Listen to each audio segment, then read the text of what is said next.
Welcome to the Warfighter Wire. This week, we bring you a focused update on key developments shaping our defense landscape. For the week of June 29th through July 5th, 2025, the U.S. Department of Defense was guided by three major strategic imperatives. Let's take a closer look.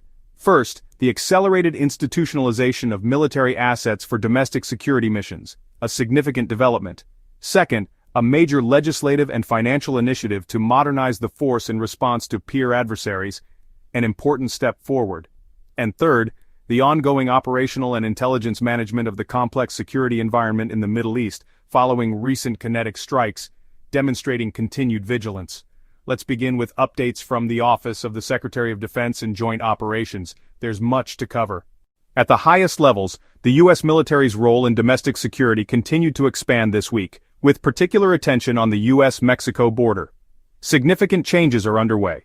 Chief Pentagon spokesman Sean Parnell provided a comprehensive update on this evolving mission during a July 2nd press briefing.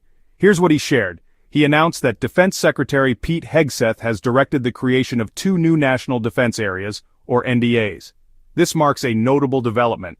The Air Force will take responsibility for the South Texas NDA, covering 250 miles of federal property along the Rio Grande. That's a substantial area. The Navy will oversee the Yuma NDA, which includes about 140 miles of federal land near the Barry M. Goldwater Air Force Range in Arizona. This is a significant expansion. These are the third and fourth NDAs established this year, a notable milestone for the Department of Defense. This transition from temporary support to permanent service-managed defense areas represents a meaningful shift in policy. It signals a significant evolution, moving beyond temporary support toward a more formal, semi-permanent role for the Department of Defense in domestic security. Key assessments this week indicate this shift reflects a deliberate securitization of the border, blurring traditional lines of responsibility. Approximately 8,500 military personnel are currently assigned to Joint Task Force Southern Border. This represents a major commitment. Their mission is to support U.S. Customs and Border Protection in tracking and disrupting security threats, an essential task. Parnell credited this partnership with achieving zero gotaways across the entire southern border from June 28 to 30, 2025.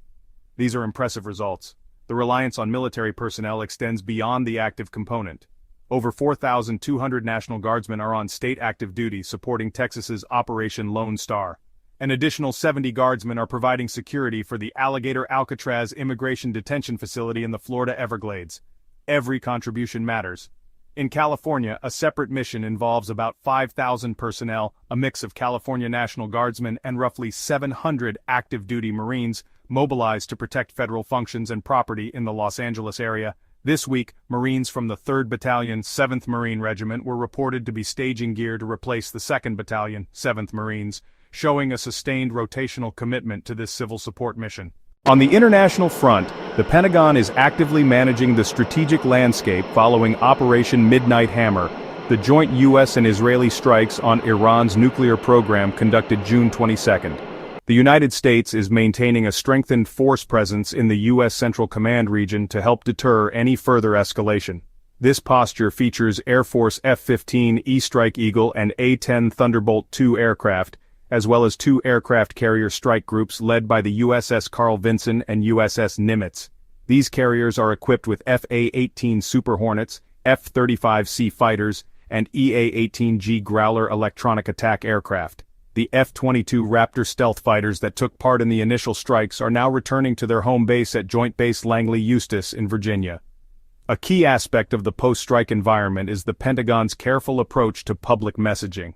At the July 2nd briefing, Parnell shared that internal intelligence assessments indicate the strikes have degraded their program by 1 to 2 years. This assessment is notably more optimistic than an early Defense Intelligence Agency report leaked to the media, which suggested only a few months' delay. However, it is still far less than President Trump's public claim that the program was obliterated. The Department of Defense's more measured assessment appears intended to manage both public and international expectations and to help de-escalate tensions. The recent strikes have provided a valuable real-time case study for America's adversaries. The Institute for the Study of War has established a dedicated task force to analyze the strategic interactions among Russia, the People's Republic of China, Iran, and North Korea. This adversary entente is closely observing and learning from current conflicts. Russian and Chinese military analysts have paid close attention to the air power lessons from these operations, especially the demonstrated value of penetrating stealth bombers. According to PRC military analyst Song Jong-ping, the U.S. B-2 strikes on Iranian nuclear facilities have shown that a dedicated strategic bomber remains irreplaceable. Meanwhile, citing a lack of confidence in the U.S., Iran is reportedly seeking closer military technical cooperation with Beijing. Iranian Defense Minister Aziz Nasirzadeh met with his PRC counterpart on June 26. Reports indicate that discussions are underway for Iran to acquire Chinese J-10C fighters and advanced AWACS aircraft.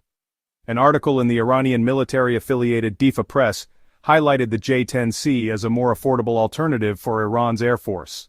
This potential shift could signal a long-term realignment in Iran's procurement strategy. On the personnel front, the Pentagon announced that both the Air Force and the Space Force have already met their fiscal year 2025 recruiting goals, 3 months ahead of schedule.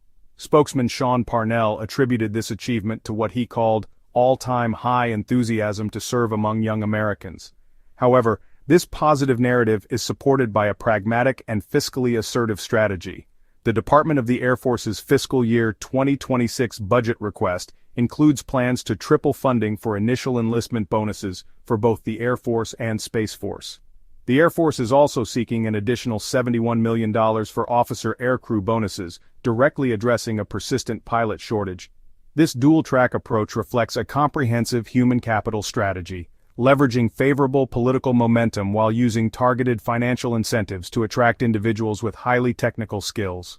Now, let's turn to developments from the U.S. Army. The ongoing conflict in Ukraine has clearly highlighted how vulnerable ground forces are to threats from unmanned aerial systems. In response, the Army is making a significant investment in mobile organic air defense capabilities. On July 5, the Army awarded a $621 million contract to General Dynamics to procure additional Sergeant Stout short-range air defense systems. This contract, expected to be completed by September 29, 2028, covers the systems themselves, spare parts, and technical support. The Sergeant Stout is a layered air defense solution built on a Stryker vehicle chassis, equipped with a 30 mm automatic cannon, a 7.62 mm machine gun, and a 4-round launcher for FEM-92 Stinger missiles, with an optional configuration for 2 AGM-114L Longbow Hellfire missiles. Air target detection is managed by 4 onboard radar panels from Rada Electronic Industries. By prioritizing this system, the Army is preparing its brigades to better defend themselves against complex aerial threats. In Europe, the Army demonstrated its commitment to the NATO alliance. On June 28, soldiers from the 16th Sustainment Brigade took part in Tag der Bundeswehr, Germany's annual Armed Forces Day. The event attracted over 16,000 visitors and included participation from the Czech Republic, United Kingdom, Switzerland, and France. Colonel Christopher Richardson, commander of the brigade, described the participation as a strong message of alliance solidarity, stating, "Logistics is the backbone of deterrence and collective defense." Now, let's turn to the Department of the Navy. The Navy continues to maintain a strong and resilient global force posture. Within the CENTCOM area of responsibility, 2 Carrier Strike Groups are currently deployed. These include Carrier Strike Group 1, led by the USS Carl Vinson with Carrier Air Wing 2, and Carrier Strike Group 11, led by the USS Nimitz with Carrier Air Wing 17. In the Indo-Pacific, the USS George Washington is patrolling the Philippine Sea, while the USS America Amphibious Ready Group, with the 31st Marine Expeditionary Unit, operates in the Coral Sea. Over in Europe, the USS Gerald R. Ford Carrier Strike Group has begun its deployment in the Atlantic. On the multinational front, Exercise Seabreeze 25-2 started on June 29 in Portland, England, focusing on Black Sea mine countermeasures and bringing together forces from 13 nations. To stay ahead technologically, the Navy is investing in next-generation systems. Naval Air Systems Command has announced plans to procure up to 6,000 active expendable decoys for the F-35 and FA-18 fleets. The system, Leonardo's Bright Cloud 218, has been designated in the U.S. as AN ALQ 260 V1. This advanced, self-contained digital radio frequency memory jammer fits into standard AN AL-47 chaff and flare dispensers. When deployed, It emits a convincing false target signal to divert radar-guided missiles away from the aircraft. The decision to field this plug-and-play capability reflects a thoughtful response to the increasing threat from advanced air-to-air and surface-to-air missiles. Additionally, the Navy exercised a contract modification on June 30th, awarding $353.9 million to Textron Systems for 3 more ship-to-shore connector landing craft, the modern replacement for the LCAC. Now let's turn to the U.S. Marine Corps. The Corps continues to focus its primary efforts on the Indo-Pacific region. In the Philippines, U.S. Marines from Marine Rotational Force Darwin 25.3 are engaged in bilateral jungle training with the Philippine Marine Corps' 3rd Marine Brigade in Palawan. During exercise Koa Moana 25, Marines and sailors with Combat Logistics Battalion 15 have deployed to Palau, providing essential medical and engineering support. The 31st Marine Expeditionary Unit is operating in the Coral Sea aboard the ships of the USS America Amphibious Ready Group. The MEU's Air Combat Element, Marine Fighter Attack Squadron 242, has been conducting flight operations with its F-35B Lightning II aircraft. Meanwhile, the battalion landing team, 1st Battalion 7th Marines, has been practicing ship-to-shore movements. On the administrative front, Maradmin 242 25ths was released, outlining the planned promotions for staff non-commissioned officers for July 2025. Now let's turn to the Department of the Air Force. This week, a major reconciliation spending package passed both the Senate and the House, delivering a significant one-time boost of funding for Air Force and Space Force programs. A large share of this funding is directed at addressing the Air Force's ongoing personnel challenges.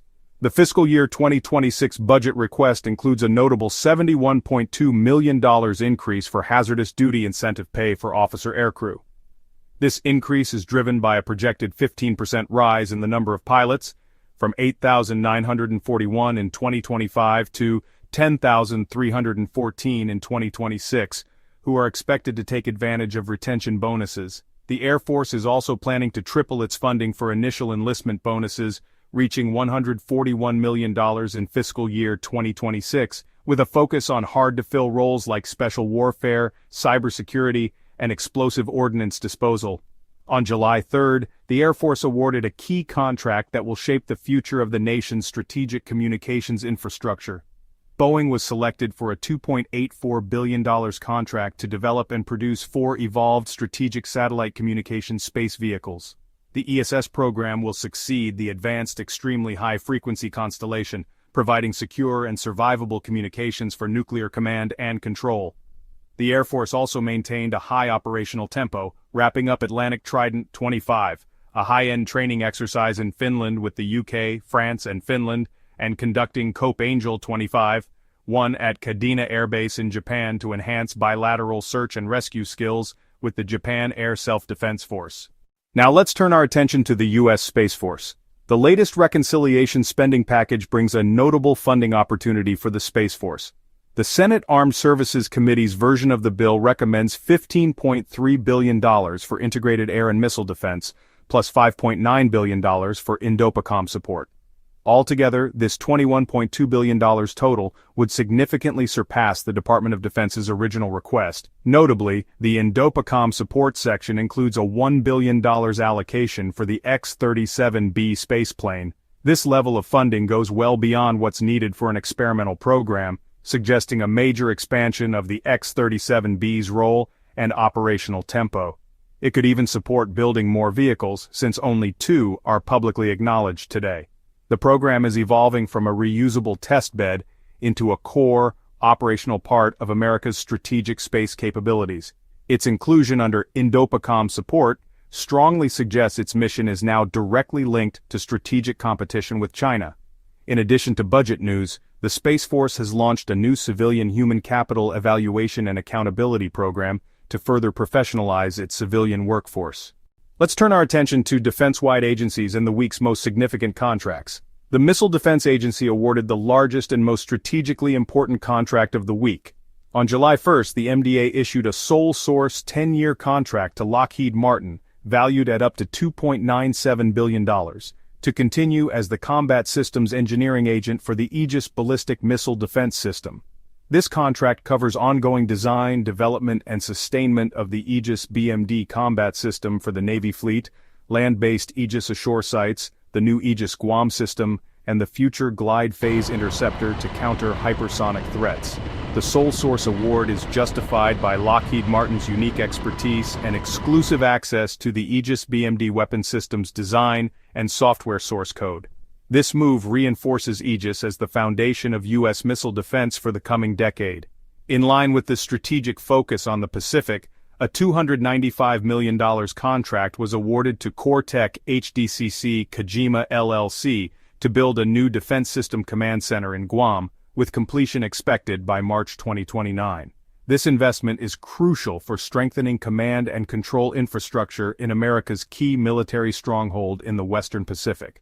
These developments highlight a Department of Defense that is actively adapting to a new era of strategic competition abroad and rising operational demands at home. That concludes this edition of the Warfighter Wire.